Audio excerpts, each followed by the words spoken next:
കൃപയുടെ വാസസ്ഥലം കൃപാസനം.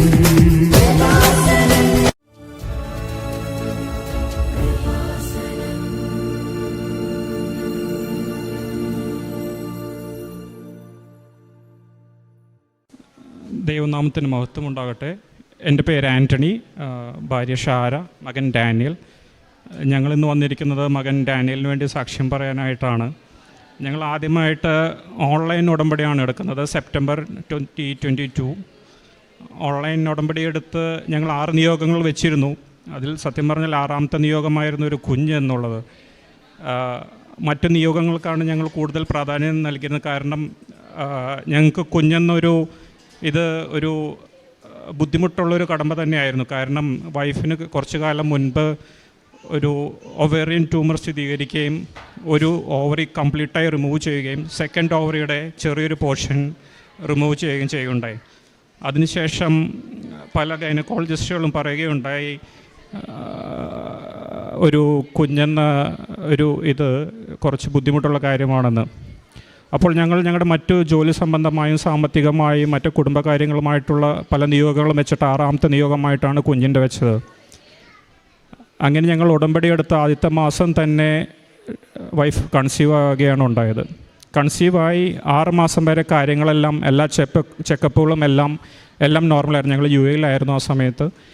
അപ്പോൾ എല്ലാം നോർമലായിരുന്നു. 7ാം മാസമായപ്പോൾ നാട്ടിലോട്ട് വന്ന് നാട്ടിൽ ഡെലിവറി നടത്താമെന്ന് കരുതി നാട്ടിലോട്ട് വന്നു.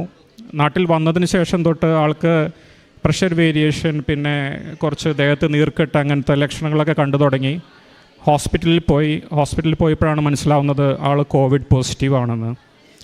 കോവിഡ് പോസിറ്റീവും ഈ പ്രഷർ ഡിഫറൻസും മറ്റ് ബുദ്ധിമുട്ടുകളും കാരണം പിന്നെ കുഞ്ഞിൻ്റെ പൊസിഷൻ കറക്റ്റല്ല എന്നൊക്കെ ഗൈനക്കൾ പറഞ്ഞത് കാരണം ഞങ്ങൾക്ക് ഇമ്മീഡിയറ്റായിട്ട് C-സെക്ഷൻ സർജറി ചെയ്യേണ്ടി വന്നു.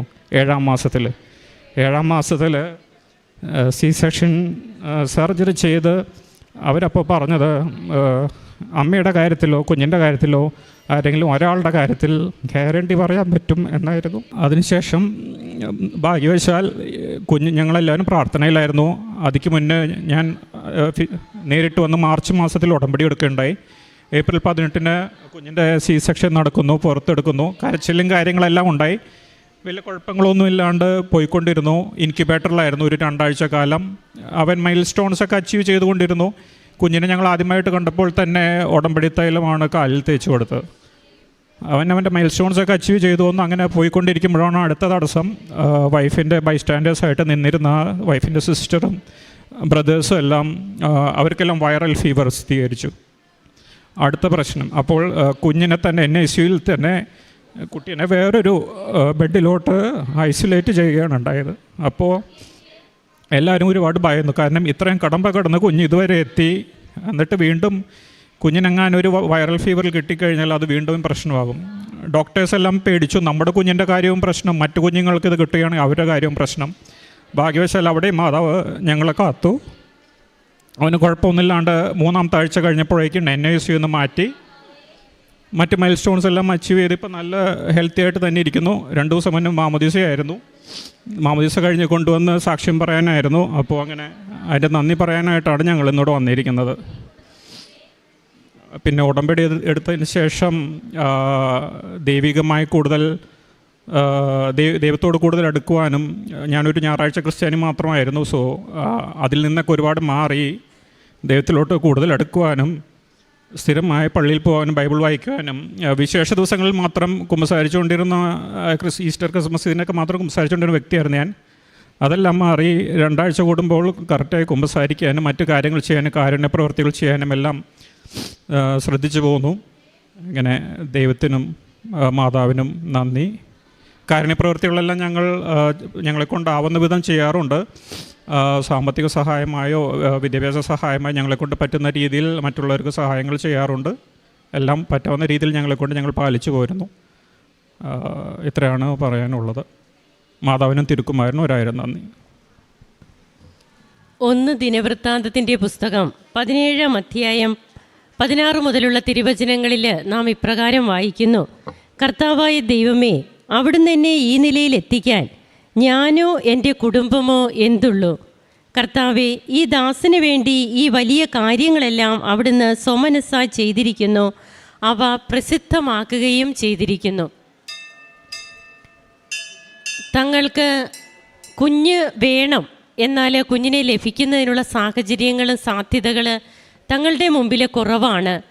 വൈഫിൻ്റെ ഓവറി ഒരെണ്ണം പൂർണ്ണമായി മാറ്റിയിരിക്കുന്നു, എടുത്തു മാറ്റിയതാണ്. ഒരു ഓവറി ഭാഗികമായിട്ടേ ഉള്ളൂ. ഇതാണ് അവസ്ഥ. ഈ അവസ്ഥയിൽ തങ്ങൾക്ക് മറ്റ് നിയോഗങ്ങളൊക്കെ നടന്നിട്ട് മതി കുഞ്ഞിൻ്റെ കാര്യം, അതുകൊണ്ട് 6ാമതാണ് വെച്ചതെന്നാണ് പറഞ്ഞത്. എന്നാൽ ഒരിക്കലും നടക്കില്ലാത്ത കാര്യങ്ങൾ നാം ഉടമ്പടിയിൽ, അതാണ് നാം അമ്മയുടെ മധ്യസ്ഥതയിൽ ഈശോയ്ക്ക് സമർപ്പിക്കേണ്ടത് എന്നാണ് ബഹുമാനപ്പെട്ട VP ജോസഫ് അച്ഛൻ്റെ ഉടമ്പടി ധ്യാനങ്ങളിലൂടെയൊക്കെ അച്ഛൻ്റെ പ്രബോധനത്തിലൂടെ നമ്മോട് പറയുക. അപ്പോൾ അമ്മ ആ കാര്യമാണ് ആദ്യം പറയുക. അങ്ങനെ കുഞ്ഞിനെയാണ് ഇവർക്ക് ലഭിക്കുക. ഒരിക്കലും ലഭിക്കില്ല എന്ന് തന്നെയായിരുന്നു ഇവർ ചിന്തിച്ചിരുന്നത്. അതിന് സാധ്യതകൾ കുറവായിരുന്നത് കൊണ്ട് 3 വർഷത്തോളമായി വിവാഹം കഴിഞ്ഞിട്ട് കുഞ്ഞിനെ ലഭിക്കുന്നു. ആ കുഞ്ഞിൻ്റെ പിന്നീട് അതിൻ്റെ കൺസീവ് ആയിരുന്ന സമയത്തൊക്കെ, പ്രഗ്നൻസിയുടെ സമയത്തൊക്കെ ഉണ്ടായിരുന്ന കോംപ്ലിക്കേഷൻസ്, അതുകൊണ്ട് സെക്ഷനിലൂടെ കുഞ്ഞിനെ 7ാം മാസത്തിൽ പുറത്തെടുക്കുകയാണ്. അതിനുശേഷവും കുഞ്ഞിന് തൂക്കക്കുറവായിരുന്നു, വളർച്ച അതൊക്കെ യാതൊരു ബുദ്ധിമുട്ടും കൂടാതെ പിന്നീട് പരിശുദ്ധ അമ്മയുടെ ഉടമ്പടി തൈലം കണ്ടിന്യൂസ് ആയിട്ട് ഉപയോഗിച്ചിരുന്നു. കാശുരൂപം വെച്ച് പ്രാർത്ഥിക്കുമായിരുന്നു. അങ്ങനെയൊക്കെ ഇൻക്യുബേറ്ററിലായിരുന്ന കുഞ്ഞിന് യാതൊരു അസ്വസ്ഥതകളും ഒന്നുമില്ലാതെ തന്നെ ഇവർക്ക് ആരോഗ്യമുള്ള ഒരു കുഞ്ഞിനെ പിന്നീട് എങ്ങനെയാണ് കിട്ടുക? ഇതിനിടയിൽ അമ്മയും കുഞ്ഞും ആരെങ്കിലും ഒരാൾ എന്നുള്ള രീതിയിലൊക്കെയാണ് ഡോക്ടേഴ്സ് പറഞ്ഞിരുന്നത്. എന്നാൽ ഇന്ന് സന്തോഷത്തോടെ ഇവിടെ വന്ന് നിന്ന് ഈശോയെ മഹത്വപ്പെടുത്തുകയാണ്. കുഞ്ഞിനോടൊപ്പം ഈ മാതാപിതാക്കൾ കോവിഡും ഇവർക്ക് വന്നില്ല, എന്നാൽ ഇവരെ ശുശ്രൂഷിച്ചു കൊണ്ടിരുന്നവർക്കൊക്കെ കിട്ടി. പക്ഷേ ഈ കുഞ്ഞിനോ അമ്മയ്ക്കോ കോവിഡ് വരാതെയൊക്കെ പരിശുദ്ധ അമ്മയുടെ കരുതലിൽ ഈ കുഞ്ഞും അമ്മയും സുരക്ഷിതരായിരുന്നു എന്നുള്ളതാണ് നാം കേട്ടത്. അങ്ങനെ തങ്ങൾക്ക് ലഭിച്ച കുഞ്ഞുമായി വന്ന് ഇവിടെ വന്ന് സാക്ഷ്യം പറയുമ്പോൾ നാം കേട്ട തിരുവചനം പോലെ എൻ്റെ കുടുംബമോ ഞാനോ ഈ നിലയിൽ ഈ ദാസനെ എത്തിക്കാൻ എൻ്റെ കുടുംബമോ ഞാനോ എന്തുള്ളൂ എന്നാണ് ദിനവൃത്താന്തത്തിൻ്റെ പുസ്തകത്തിൽ നാം വായിക്കുന്നത്. അതുതന്നെയാണ് നമുക്കും ഇവിടെ പ്രാർത്ഥിക്കുവാനും ചിന്തിക്കുവാനും കഴിയുക. നമ്മുടെ മുൻപിൽ വരുന്ന ഓരോ അനുഭവ സാക്ഷ്യങ്ങളും ദൈവത്തോട് നമ്മെ കൂടുതൽ അടുപ്പിക്കുന്നതാകട്ടെ. നമുക്ക് കരങ്ങളടിച്ച് ഈശോയ്ക്കും അമ്മയ്ക്കും നന്ദി പറയാം, ദൈവത്തെ മഹത്വപ്പെടുത്താം. യേശുവേ നന്ദി, യേശുവേ സ്തുതി, യേശുവേ ആരാധന. അത്യപൂർവ ദൈവാനുഭവങ്ങൾ ഇനി നിങ്ങൾക്കും സ്വന്തം. ഈ യൂട്യൂബ് ചാനൽ ഇതുവരെ സബ്സ്ക്രൈബ് ചെയ്തിട്ടില്ലെങ്കിൽ ഇപ്പോൾ തന്നെ സബ്സ്ക്രൈബ് ചെയ്യുക.